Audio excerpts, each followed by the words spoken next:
Hi, welcome to the Founder Bounty podcast. Today we have Ed. Me and Ed have known each other for quite a while back. Ready to happy to have you on today, Ed. Always a pleasure. Feel free to give an introduction. Thanks, Vlad. It's a pleasure to be here. Yes, I'm Ed. I'm English Iranian. I've lived in the UK most of my life, although I've had a brief period of time where I lived over in the States. I've come back. I've lived in the Channel Islands, so it's been quite a journey, and I've been exposed to a bunch of different places. I went to Harrow School when I was 13 to 18. That was one of the best times of my life, really. Um, but that's okay. Fuck, I'll go back. Really, I don't want to say that. All right, so you I were don't want to say that. raised in the UK, Yeah, raised in the yeah, UK, yeah. and then you went to university. I went Is there to a reason why you chose the UK for school, or was that?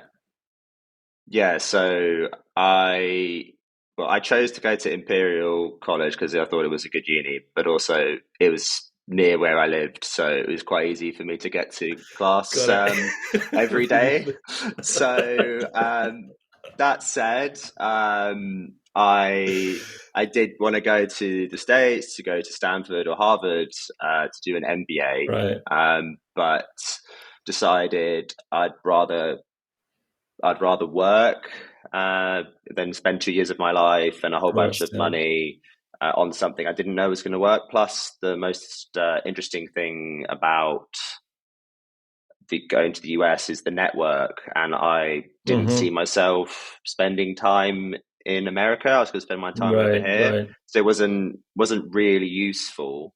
And sort of by then, I'd already started a business. I started an app. Was a messaging app for events. Had a Right. small team. I'd raised a small seed round.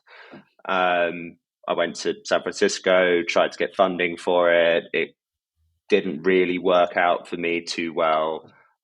Didn't go bad, didn't go great. I didn't have really too much experience with product market fit, Got but I it. had built a really great team and had inspired them. So that was really beneficial, and I've still worked with a bunch of those people today, and we still have really great relationships. So just Um, taking a step back before when you did finish Imperial, I mean, obviously it's a very good school, but what made you want to go and build something? What was the key to thinking, hey, you know what, I want to build something, I want to become a founder, was it working for yourself? Was it, what was that desire inside of you?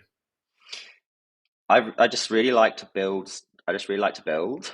I like the pleasure of the process and Hmm. seeing something to come together and to be proud of something that I've created or had a part in creating.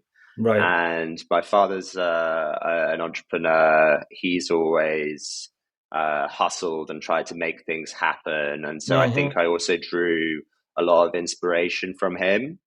Got it. Well, that's actually a common theme I hear for a couple of our podcasts we've had on the previous channel. It's really been a family thing internally that have really pushed the younger generation to build stuff. So that's definitely quite a moving trend. Yeah, I'd definitely say so. He, my father's definitely pushed me to be better, to do more Hmm. consistently. But but sort of after that imperial period of time in my life, and Hmm. um, I went to did some consulting in tech, and I did some work in finance with my family and my family business. But it Hmm. didn't really sit too well with me. I wasn't building Right. anymore. I wasn't creating, and Right. actually, the way I was raised in a way was not helping me because he always wanted more for me, push me more, do Hmm. more, and I wasn't at this point in my life, sort of like mid 20s. I didn't feel like I was achieving the stuff that I Yeah. set out to achieve. And Right. so it actually turned quite, in some ways, quite negative before, and it took a while for me to get out of that because of the pressure that I had on me to always succeed, always do Of better, course. do more. But they Yeah. say that, being an entrepreneur, without failures, you're never going to come to success. So maybe that was part of the process for you to, to learn from those mistakes that coming out of college, getting straight into it, you had your father's kind of advice. But of course, until you actually try it hands on, right, it is really difficult. Yeah, and I think there's a lot of pressure, especially as someone in their 20s, that you have to do things really fast and that Yeah, you have to agreed. Yeah. succeed. Yeah. And I think that energy and enthusiasm is really important. Um, but it doesn't mean that you should have like some yin and some yang. You should have some balance, but it's very Hmm. difficult to feel that way when you're young. Now I'm Yeah. 30. I feel more balanced than I did even a couple years ago, Yeah. and I'm willing to take a bit more time, willing to respect the process a bit more than I once was. Yeah, I agree So with that. I think I had a very similar experience. You definitely, as you age, you become more of a kind of seasoned, understand what's important and what's not, and what's important. I think this is what this show is really about, to help those others understand, and maybe to help them understand the shortcuts and what is really important when trying to build something, right? What to focus on, what not to spend time on, and I'd love to focus on this a little bit more in our interview, but maybe you could take me through the steps to what brought you to what you're working on currently, and how you got to where you are. yeah, sure. So 2 years ago, pretty much to this day, um, I came to London to look after my ex-girlfriend's dog, and I met a friend there who was staying at her house actually, funnily enough, and his business wasn't going too well at the time, and my business as well wasn't going too well at the time. His was in fashion, mine was in real estate. Real estate, we didn't know what anything was worth because of COVID. The markets were going crazy. Of No one knew course, yeah. what to do, and so we were all very fearful about Hmm. where our money was going to come from next, and what we would do. So you could say it was a very pressuring situation to try and Hmm. find some way to earn money and to find a path forward. Got And it. it, Yeah. it, it felt like the world was going to end. So we chatted a bit for a few days about different ideas about what we might think we could sell, and we were just thinking about buying and selling some really random stuff because we heard about some people on the news, in the newspaper, selling some PPE, some masks, some gloves, some cowboys selling some tests. Um, yeah, a whole bunch of different things. And he happened to know a few people that procured stuff from China and Southeast Asia, and so did I. And so we both went off for a couple, like a week or two, to try and find some things to sell that people needed over here. I mean, people were getting upset about toilet paper and hoarding toilet paper. So believe it or not, there was even a market to sell toilet paper. It's Right, right, crazy. right. Yeah. So for So your business, it was really about timing that opportunity. You worked on that. You see what was needed in the market, and then you focus on that, right? yeah, we were trying to, or at least try and find like a little segment that worked for us. But tests, specifically COVID tests, were really stigmatized at the time, and Right, that wasn't helpful. So we weren't thinking about selling the COVID tests. Everyone wanted to know whether they had COVID or not. No one really knew because it was very right. early. So we thought about selling antibody tests, and they were like expensive lab tests. Then there were lateral flow tests on the other end, and then there was this test that we found as it was sort of in the middle. It was a point of care test that works on a device that's like effectively like a printer, and we found that test and a few others, and we were trying to like evaluate them. Some of them were from Europe, some were from South Korea. He found the one from South Korea, Got it. and eventually we chose that one because we thought it would be less stigmatized. Because oh, it's from South Korea, and South Korea is a country that's been handling COVID more successfully than other Yeah. countries. So we bought a whole bunch of tests. Originally, we were going to sell them out the back of a truck, try and sell them out to our friends, which was not really what I'd planned, what I wanted to do. Mm-hmm. And then we thought, oh yeah, we can do better than this. Mm-hmm. We could maybe make a clinic or something instead. Mm-hmm. And so instead, we found a premises in Hammersmith, and we in a sort of event space. Even they gave us the event space because everything had closed because of COVID. They weren't using it anymore, and we used that space It's good effectively for us. So to we used that space effectively to carry out our first tests for months. For months, it was a really good deal. We got some press coverage for it. Interestingly, there's lots of regulation around testing, and antibody testing wasn't regulated like the COVID tests were. right, right. So Okay, that was really important for us because we otherwise weren't able to operate, and this gave us a way to be able to operate in the space. got it, got it. So yeah, so that was those were sort of like the early days, and we thought we would sell out all of these tests in like a couple months, and that didn't happen. Um, and then it sort of that's between April and June, July/July. We did have some sales, and we worked really hard to try and get them, but it kind of like went down to like a treacle, and we only had a few sales a day. We'd like sit around all day, and there'd be sort of four people in the whole day in terms of appointments, and we're like, wow, this isn't going too well, is it? We're kind of screwed. And then it looked like people were interested in this like testing for COVID for flying, which was like, oh, okay, this is something new, and we sort of came across it through a B2B contact we had, and we introduced it in the summer, and then suddenly sales like ramped Mm-hmm. up like you couldn't believe. It Mm-hmm. was Mm-hmm. it was astounding, So, right through till Christmas. so it's really focusing on that specific niche that you saw as a huge opportunity, that kind of gave you that huge boost that you needed, your business needed to kind of push through. So you basically started with a couple of learnings. You spent the first few, correct me if I'm wrong, the beginning of the business really understanding where the niche could be, and it finally had come to you. Yeah, it did, but funnily enough, yeah, the thing that we started out with was not really what we should have started with. We should have Right, started right, with the flying tests to begin with, but it was really early, right. so we chose the wrong product.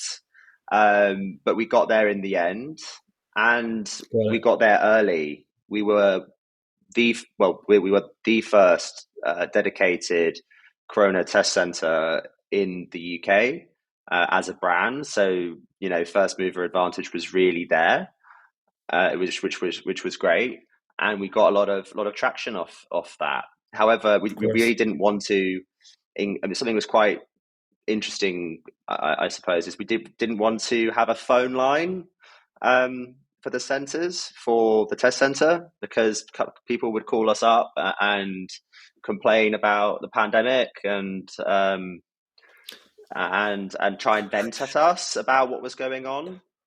Yeah, of course. Well, I think I, that's a given for a lot of businesses, right? They don't want to have a direct dial, and they push you into online messaging but I can totally understand that the frustration that was going on during these 2 years was just so obscene that you would have got a lot of hate calls as well.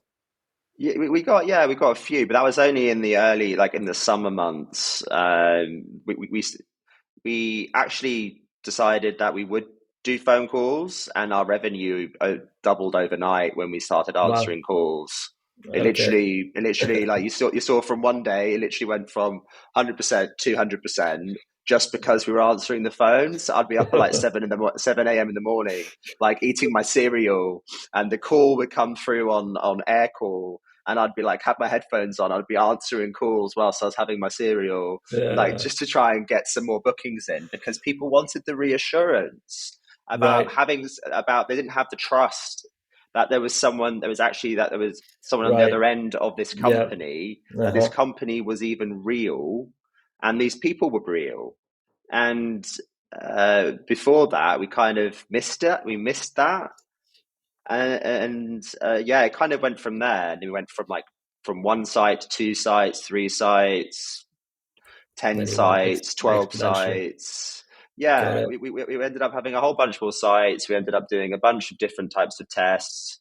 Government locked down the entire country in December of 2020, um, which was mad. But it was crazy. Yeah, that you Understand. couldn't sell enough tests. There was much going around, but then the UK government introduced all that arrivals testing after that, and it just kind of went from there. But Right. it went from this like really unregulated space to like a really regulated space in the space of about 12 months. Understood. Just focusing on firstly, going back a bit, and I know you were involved in events before this, and the company that you're doing, currently, what would be, for example, certain bits of advice or thoughts you could really pass down to people that are thinking about starting something from scratch and looking to what sectors to be in and how to go about it, because coming from a first time entrepreneur or a first time founder, it is a very difficult choice to make. You have huge amounts of sectors, huge amounts of things to do. What would you say, and what's the process you'd go through to make your decision from the beginning to the end about what to focus on? Great question. So I think really it all comes down to focus. We all have limited time, and we live in a world where we're surrounded by an enormous amount of information, and you, as an individual, need to decide what's important and what's not. Hmm. Hmm. Hmm. That's probably one of the hardest things to do in the world now. There's like a million opportunities, it's a million things that sound great, but you have to get down to that like one thing that really is specific so that you can. It's hard enough to get one thing to work, let alone set like a bunch of things. Yep. So my I guess my advice would be find Something that you're I guess passionate, cast maybe passion, yeah, find something passion. you're passionate about. Yeah. But Yeah. I mean, I wasn't passionate about swabbing people, Right. so I'll be Maybe that honest. doesn't work. I wasn't passionate about swabbing people's noses. In fact, it was probably like the bottom of my list. Anything remotely medical was probably bottom of my list. I was like fintech, finance, real estate. That was like top of my list, and then there was like medical right at the bottom. Really bad, yeah. So I just like to build. That's it. So I think you can find if you like the process and you like building, then it doesn't matter what you do. You'll find a way to enjoy it. Hmm. Hmm. But Agree with that. obviously, Yeah. if you can enjoy the process, or you can obviously enjoy the task. I don't know if you're really into fitness, then you might enjoy the gym, and that's something more specific. So Hmm. might be more transferable. But yeah, so I think you have to try a lot of things Right. initially to find out what you might want to do, Hmm. and what dictates how fast you get there is how quickly you fail or how quickly you iterate on the test that you make. If you don't iterate quickly, then you're just going to long out the process of eventually you choosing nothing or feeling insecure, wanting to go back to a normal regular job. You need to just be happy and comfortable with the unknown and not having an answer. So if you set up a test to say, okay, do people enjoy this type of exercise, and you go out to look out for an answer, they say yes. Obviously, if they say yes, okay, interesting, continue down that path. If they don't Hmm. and they say no, then take that lesson, maybe reframe it or move on to something else. It's just about how quickly you can learn from your mistakes, and So, then you can yeah. you can get to something more specific to start to work on. So test and try. That's something obviously I've also heard from previous podcasting, is that entrepreneurs really do go through a vigorous kind of test and try process, and they usually engage in something they're passionate about. Ed may be a slight outlier here, going into the medical space. But never say never, right? I think a good entrepreneur can be good at whatever he puts his mind to, if he is really wants to make a difference and is determined to get it done. I think that's what you've done, Ed, with the medical with your medical company, right? Oh, thank you. I think we have made a difference. I mean, we've served a couple.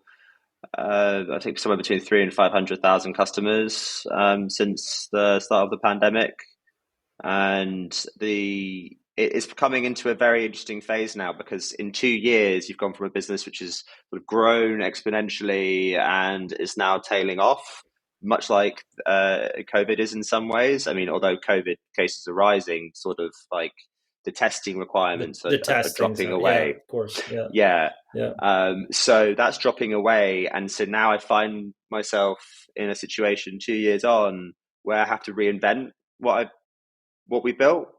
And right, that's a super interesting process, as well as you're trying to manage that and then find and move into new things. And so what I said just a little bit before about the focus and the opportunity, I'm having to do that all over again 2 years later.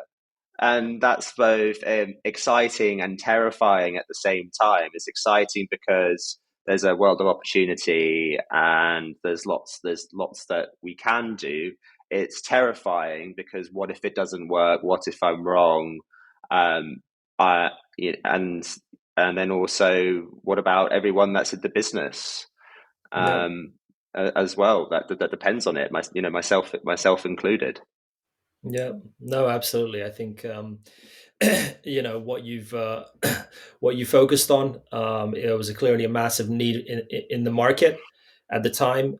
You took it as an opportunity. I think building a company is also about being in the right place at the right time, and in some ways it is about getting lucky. And you'd probably agree with that as Yeah, well. It's really about right place, right time, right people, and it's not only about the idea. So I think to all the entrepreneurs and listeners out there, if you get it wrong and if you do fail, don't feel down on yourself, right? Don't feel like you're a failure or you're not going to succeed in the future, because all of us, including Ed, have gone through multiple ventures to understand what it is and takes to build a successful company. It's not really just up to you. It's also about the people around you.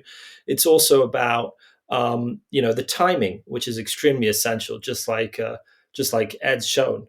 But no, Ed, is there any other kind of final, I guess, points that you would focus on? Looking to start something, and yeah. and what's your next step? I would. So to go, there are a lot of things I learned in my life that I thought were useless. Um, and when I learned them at the time, I thought they weren't very useful, or because some of my earlier stuff I did in my life was not so successful, or did okay, or I wasn't happy with, Hmm. that I learned from. These experiences gave me knowledge which I ended up using and leveraging in this business.